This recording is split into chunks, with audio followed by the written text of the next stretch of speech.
How's everybody smelling today? Hope everybody's fresh. A sense of smell is weak in my family. My dad doesn't have a good sense of smell. I don't. I think it passed on. Sabrina, he or she doesn't have a good sense of smell. We can smell things, but just not very acutely, I guess. But smell, the sense of smell, is an important one of our senses. And it's fun to just take a moment and think about some of your favorite smells. It would be interesting to hear from everybody. This time of year, of course, that's why I thought of this image for the slide with lots of things blooming. Of course, that might make you sneeze and, all that stuff. But on the positive side, flowers typically have a nice, fresh smell. I can't think of anything that smells better than fresh bread right out of the oven. That's the most. In fact, as I start thinking about my favorite smells, they're almost all food smells. Lots of good food smells. Is there anything that smells better than a charcoal grill with like burgers cooking on it? That's like it's got to be at the top, especially if you happen to be at a campground. For some reason, it smells better at a campground, I think, than anywhere else. But just that smell of a grill cooking. I remember being a kid, I was just thinking about smells and mom hanging the sheets out on the clothesline and running around playing in the backyard and with the breeze. That's a wonderful smell. And that reminds me that smells are often very integrated with memories. I can remember the way like an old pickup truck smelled, perhaps my grandfather's pickup truck. Some of those things, they just like brings back a smell from some place locks in a memory in our minds. And I bet that the disciples all remembered, as long as they lived, the smell from this particular scene. In John 12, 6 days before the Passover, Jesus therefore came to Bethany, where Lazarus was, whom Jesus had raised from the dead. So they gave a dinner for him there, and Martha served, and Lazarus was one of those reclining with him at table. Mary therefore took a pound of expensive ointment made from pure nard and anointed the feet of Jesus, wiped his feet with her hair, and the house was filled with the fragrance of the perfume. As they would later look back on that scene and remember that their time with Jesus, and that being right at the end, leading up to his last week of his life, I'm just confident that if they could recall very clearly that image of the table and seated around there, and has the smell from her perfume filled the entire house. So when we think about scents and smells, and then to make it a little more personal, what kind of smell are we giving off? What kind of scent do we have? And more specifically, how do we smell to God? That might be a strange thing to say, but it's actually important in the scriptures. And as we're continuing in Ephesians, let's go to chapter 5 and notice how chapter 5 of Ephesians begins. Last week we wrapped up chapter 4. Notice the way that chapter 5 begins here. The first two verses, Ephesians chapter 5. Therefore, be imitators of God as beloved children, and walk in love as Christ loved us and gave himself up for us, a fragrant offering and sacrifice to God. As I studied through this time and was just pondering these verses, that idea of a fragrant offering caught my attention. And I wanted to think about that today. What does this mean, a fragrant offering? When you picture the crucifixion, as we've just remembered in the Lord's Supper, the things that Jesus went through, and you picture that scene, of all the things that we think about, that we've ever thought about related to that, we never think about, I don't think, the smell of that scene. I can't even imagine what it would have been like. But in what way was that a pleasing smell to God? Jesus dying on the cross. How was that fragrant offering? Well, that concept really goes all the way back to the Old Testament. So I want to kind of lay the groundwork for what this is referring to. The very first use of it comes from the story of Noah after the ark, after the flood. In Genesis chapter 8, when the ark had landed safely and now the earth is being repopulated, we're told that Noah, in Genesis 8, verse 20, built an altar to the Lord, took some of every clean animal, some of every clean bird, and offered burnt offerings on the altar. And when the Lord smelled the pleasing aroma, the Lord said in his heart, I will never again curse the ground because of man, For the intention of man's heart is evil from his youth. Neither will I ever again strike down every living creature as I have done.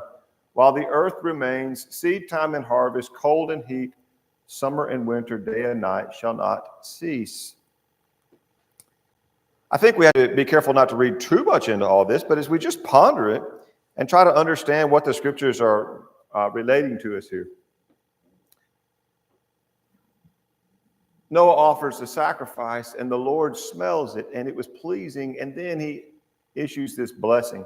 You know, there's a thing called aromatherapy, and there's your mood can be affected intensely by certain smells. So people use this all the time in businesses and stuff to give off a certain smell that affects your mood and how you feel. And in a way, it's as if the Lord smells this, and then he issues out this blessing that on people, this protection that he would not do that thing with the flood again. That was the one and only time that was going to happen. But why did this smell good to God? These animals that had been rescued on the ark. Remember, there were 7 of every clean pair, every clean kind of animal. There were 7 of those. There was only 2 of everything, but the ones that were clean. In other words, they were suitable for offering, for sacrifices. So of those, Noah took some. Think how precious of a resource that was. Of the whole planet had been wiped out except for these select few that were there in the ark. And yet he's taking some of them and killing them now and offering them as a burnt offering. But this pleased the Lord. This smell, I think the idea of the smell, if I had to guess, it's a speculation, it's the idea that you imagine you offer this sacrifice, and as it burns, there's a smoke, and the smoke ascends. So from the human point of view, you can think of, they offer this sacrifice, and then some part of that goes up into the atmosphere. And of course, they would have been able to smell it. They would have been able to smell, they would have had a strong smell. And then you could imagine that diffusing itself up, and perhaps that being something that God would experience, and it would have a pleasing effect on God. He would be pleased with this offering. Well, that's not the only place. In fact, I had to pick just one more, but there were so many. When you get into Exodus and Leviticus, if you start looking for it, as he gives instructions about the offerings and sacrifices over and over and over and over, it says, as a fragrant offering or a pleasing aroma. And so it could be things like the animal sacrifice. It could be when they offered a grain offering as a thank offering.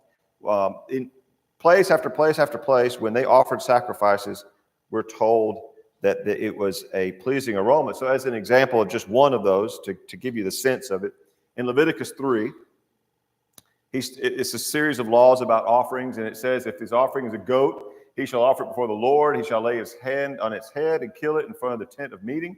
The sons of Aaron shall throw its blood against the sides of the altar. Then he shall offer from it as his offering for a food offering to the Lord, the fat covering the entrails, all the fat that's on the entrails, the 2 kidneys with the fat that's on the loins, the long lobe of the liver that he shall remove with the kidneys. And the priest shall burn them on the offering as a food offering with a pleasing aroma. All fat is the Lord's. So from what I understand, the fat was the best portion, so to speak. It was highly prized kind of part of the whole thing, the fatty stuff. But this was to be dedicated to God. There were parts of it that they could share in, they could eat. There were parts of it that the priest would eat and they would share with the people, depending on the offering. But there were parts of it that were always to be devoted to the Lord, as they would basically, you can imagine, kind of butcher this animal and then take pieces of it and it would be burned. But notice that it is said that this had a pleasing aroma. So what does that mean, that this smelled good to God? I don't know of any passage that actually breaks that down for us and explains what that means. So we can just think about it a little bit. I would suggest to you, as a way of thinking about it, that perhaps what is intended is that when God sees this, when he saw Noah's offering, when he sees the people doing this, what is it that's going on that is pleasing to God? Well, based on what we know from the rest of the Bible, what's pleasing to God is faith. So you're seeing people who have faith in God, who are remembering God, who are offering a sacrifice to God that shows they believe in God. It shows they are thankful to God, that they recognize where their blessings come from, and they're giving thanks. That's pleasing to God. It shows that they're making a sacrifice. They're taking something of value and they are devoting it to destruction, and it just turns into some smoke and it's gone. But where did it go? Well, you could imagine that God sees that and he recognizes that they made a sacrifice. They offered something of value to the Lord. It is something that perhaps could be offered as a sin offering in some cases, where they're saying they recognize that they were guilty and they're trying to make atonement. They're trying to make it right. So they're offering something of value. We could imagine that would be pleasing to God. In the case of Leviticus and Numbers and Exodus, there's all these rules. So when they follow all these rules, would that not be pleasing to God? Because he sees, here's people who are obeying what I've told them. They're following my instructions. He gave them a list of rules, and when they're very careful to do exactly the thing that God had said and offer those things, perhaps what that smells like is obedience. Maybe it smells like faith. Maybe it smells like sacrifice. And those things, when people do those things out of faith and reverence to God, that is pleasing to him. And I would suggest that that's really what this idea of the way that it smells is talking about, is what it represents from the human offering this, how that was pleasing to God. Again, we can't read God's mind. We only know what he tells us. But it's interesting to consider, especially because this is going to be brought over into the New Testament, as we just read in Ephesians 5, that Jesus gave himself up a fragrant offering. So if love and faith and sacrifice and obedience, if those things are pleasing to God, then of course there's nothing that had a better fragrance than the cross, which is the pinnacle of all of those types of things. So let's think about you and me. We offer sacrifices. For one, we have Romans 12. I meant for these to come up one at a time. That's okay. We'll just have them pop right up. I appeal to you, therefore, brothers, by the mercies of God, to present your bodies as a living sacrifice, holy and acceptable to God, which is your spiritual worship. Do not be conformed to the world, but be transformed by the renewal of your mind, that you may, by testing, you may discern what is the will of God, what is good and acceptable and perfect, what is pleasing to God. What is pleasing to God? That's what you're supposed to figure out. And then by doing that, you begin to change your behavior to do those things that please God. And as you do this, you become a living sacrifice. Day by day, as you just go through life, you are offering your life to God as a sacrifice, not in a moment. You know, sometimes people have this thought like, what would you do if somebody was holding a gun to your head? Do you believe in the Lord? Or would you pass one of those extreme tests like Shadrach, Meshach, and Abednego? There's a fire right there. I'm going to throw you in it unless you renounce your faith in God. Would you do that? Well, very, very, very, very, very few of us are going to be put to that kind of test. But every one of us is expected to offer ourselves as a sacrifice, just not in that way. We're expected to offer our lives as a living sacrifice to God. That's the test that we've been given. And so we are told then to offer our lives up to God as a sacrifice, holy and acceptable to God. So when we do that, I would suggest we are giving off a fragrance that is pleasing to God. When we are doing the things that are good and acceptable and perfect, when we are living that way, then we are ourselves like a sacrifice or our fragrance that's pleasing. Also, we know that they gave a sacrifice. We're told in Hebrews 13, do not neglect to do good and share what you have. Such sacrifices are pleasing to God.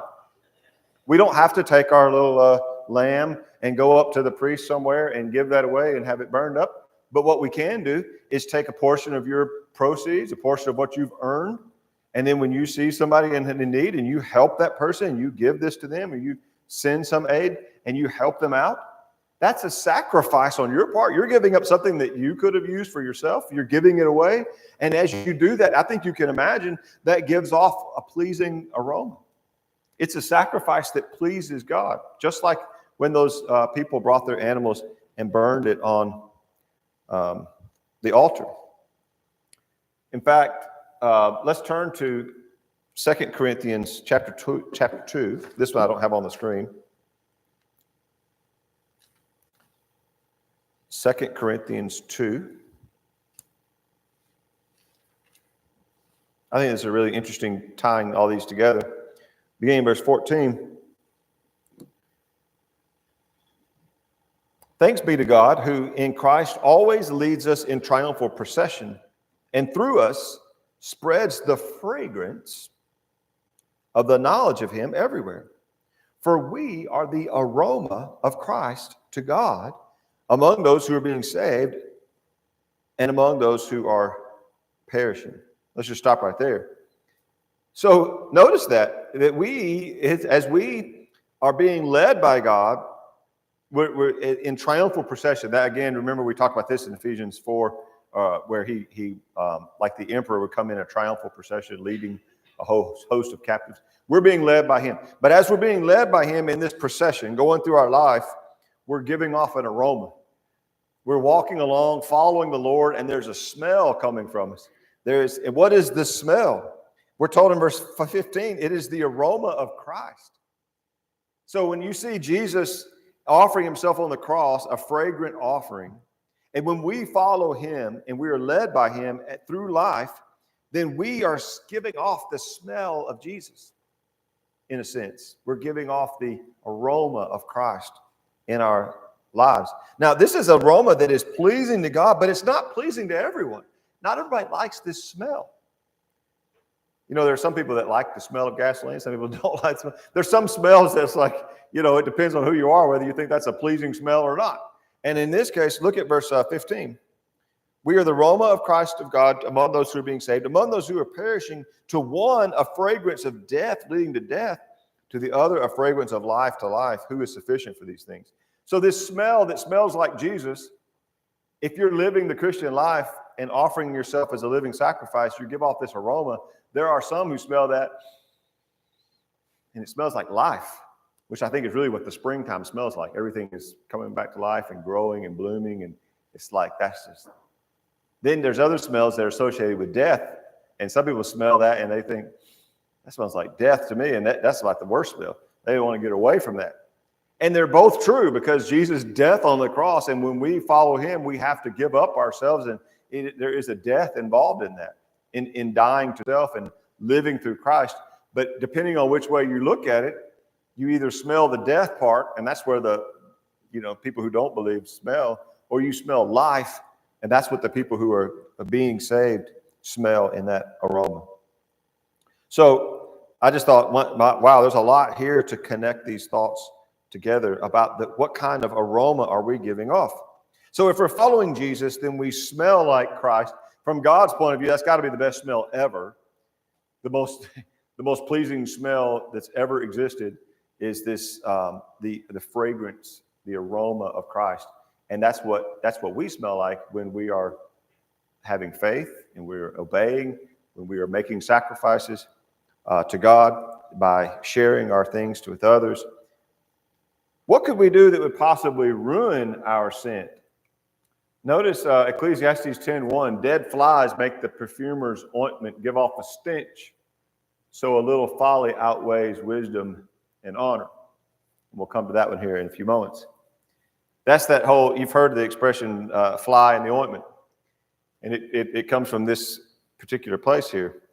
And what it means is that just a small thing like a fly, a worthless thing, in a very precious thing, like a thing of ointment. Remember that alabaster box of nard that was so expensive. But one fly in there would cause some kind of, something to go to sour, ruin it.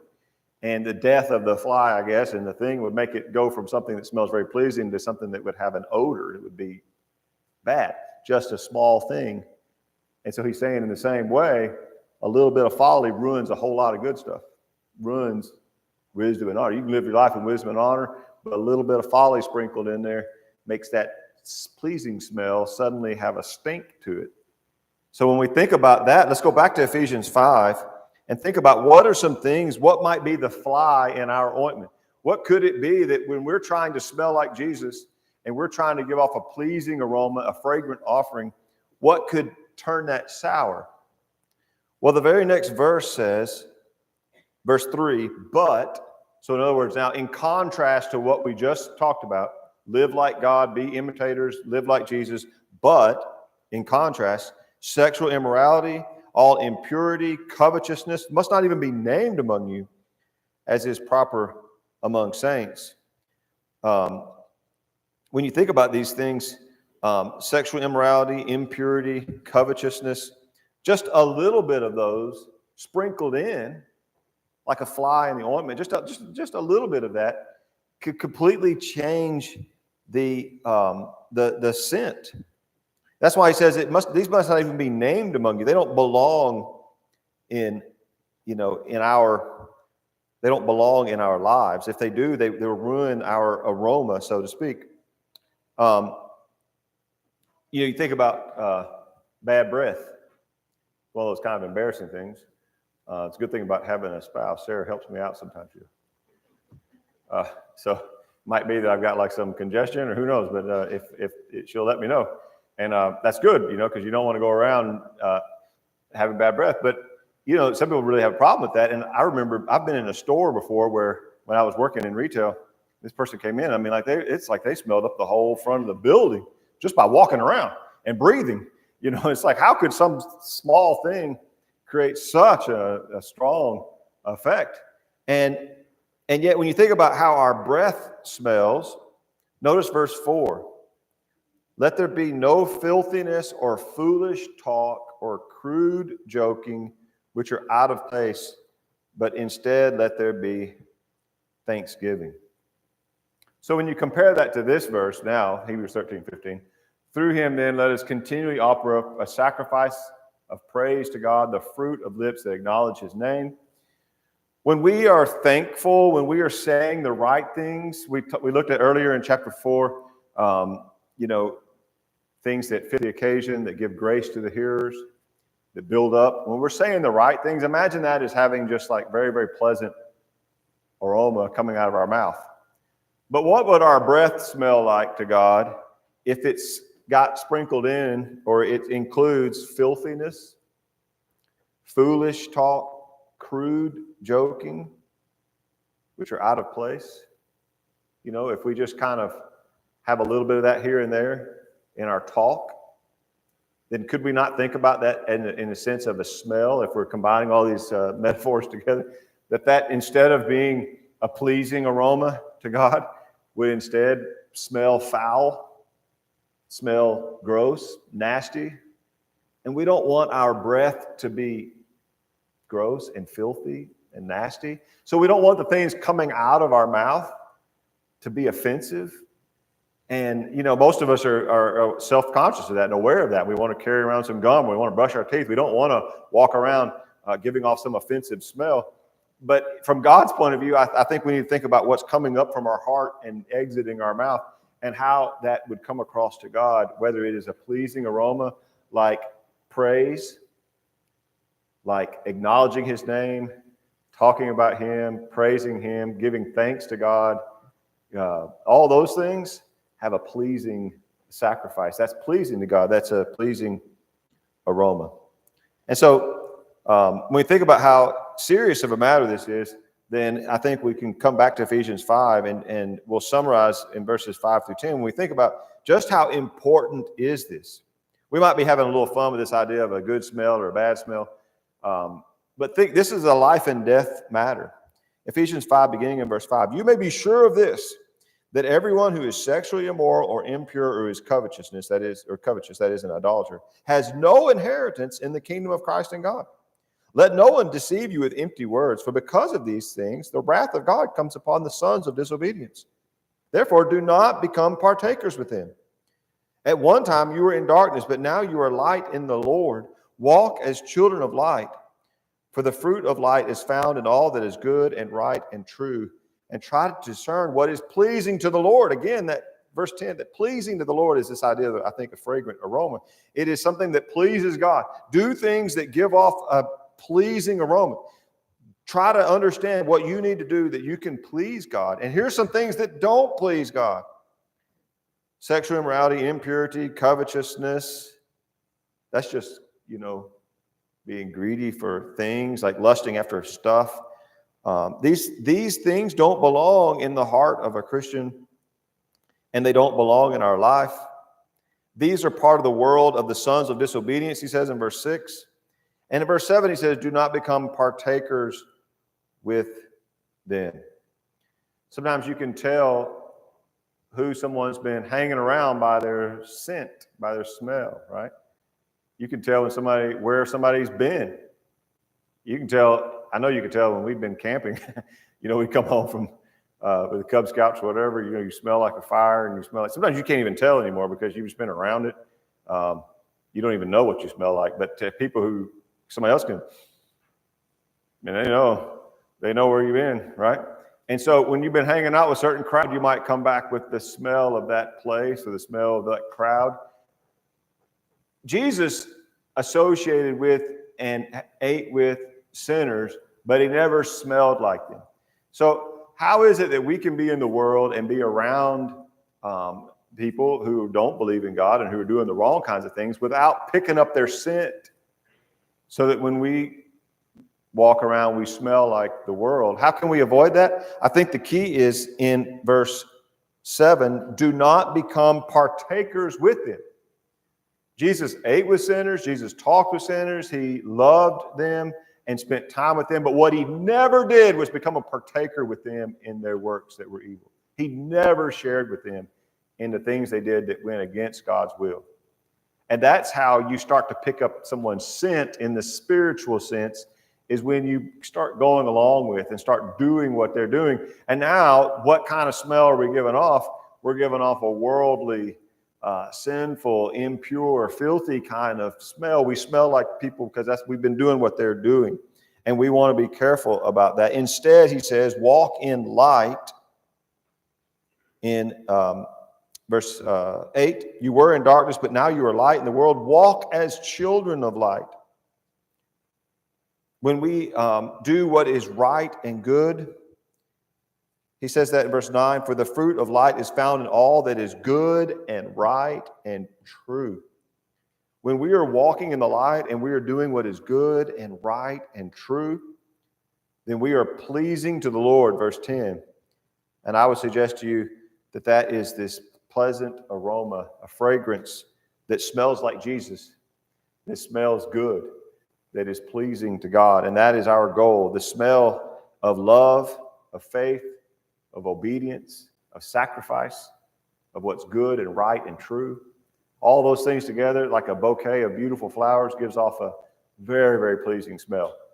And it only takes a little bit of flies of worldliness and foolishness in our behavior, in our speech, to ruin that smell. And so let's take that as a challenge this week, to be mindful of our smell in the sense of our spiritual smell, to be mindful